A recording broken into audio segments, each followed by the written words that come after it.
I know for like when I grew up in the Korean church, what they could probably improve on was that relational equity between like the ministry and the parents. So I grew up in the Korean church. Within the this one Korean church, there are actually two separate ministries. One that only spoke Korean and the other ministry only spoke English. So I attended just the English ministry side. So there was actually two youth groups, but one was considered a Korean ministry youth group. The other one was the English ministry. And they met like at different times? They met at different times, different locations. We did not... Were they people you went to school with? Yeah, sometimes you would go to the same school as some of these kids, but they were separate.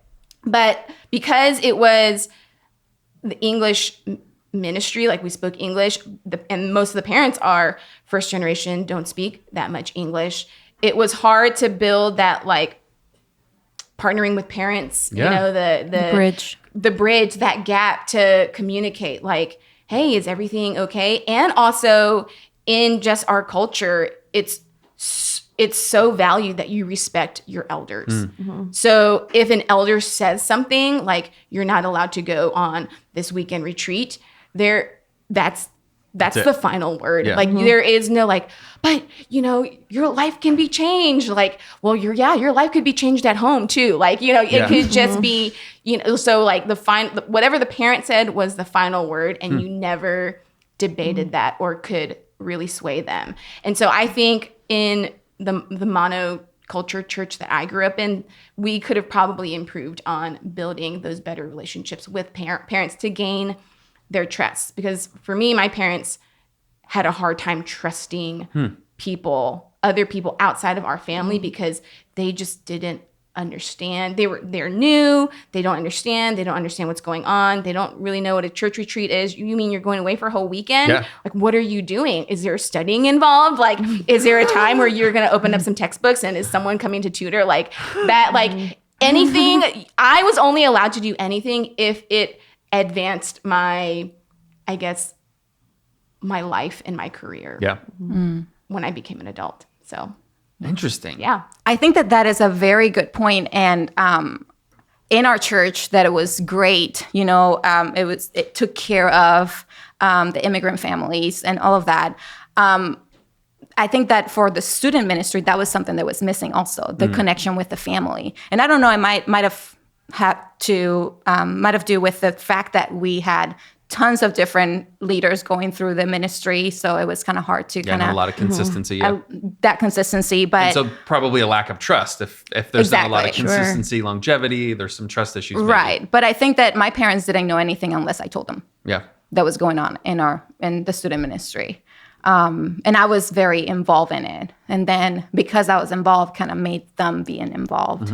So that kind of helped a little, you know, but I think that's something that they could have done better. So there's almost a level of over communicating, or at least looking at the way that we are communicating and trying to look at it kind of through the cultural lens that you were talking about earlier, Crystal, where I feel like I'm communicating well, but am I just communicating well to people that already have the disposition to understand some of this thing and some of this naturally? And do I need to do a better job of helping people understand if it's a weekend trip, really laying out? Because most of my parents, if I say, hey, we're doing a fall retreat, they might already know a lot of what that means, but are there some families who need some more explanation to lay out, hey, this is what we're going to be doing, this is why we do, cast a little vision, give a little bit more of an explanation. Yeah, like missions trips are like, what is a missions trip? Like that doesn't translate to,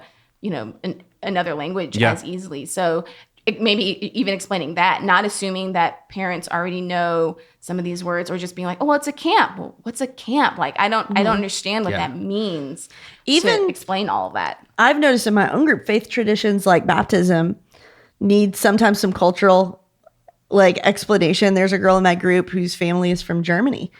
And initially they were really uncomfortable with the idea of her being baptized. And the girl's explanation, because she was a 15-year-old girl, was my parents aren't into anything religious, so they're just not okay with it. And I called her mom just to have a conversation about it. And what it came down to was not at all her assumptions. What it came down to is in Germany, there would have been a legal requirement to go physically to an office and change her name.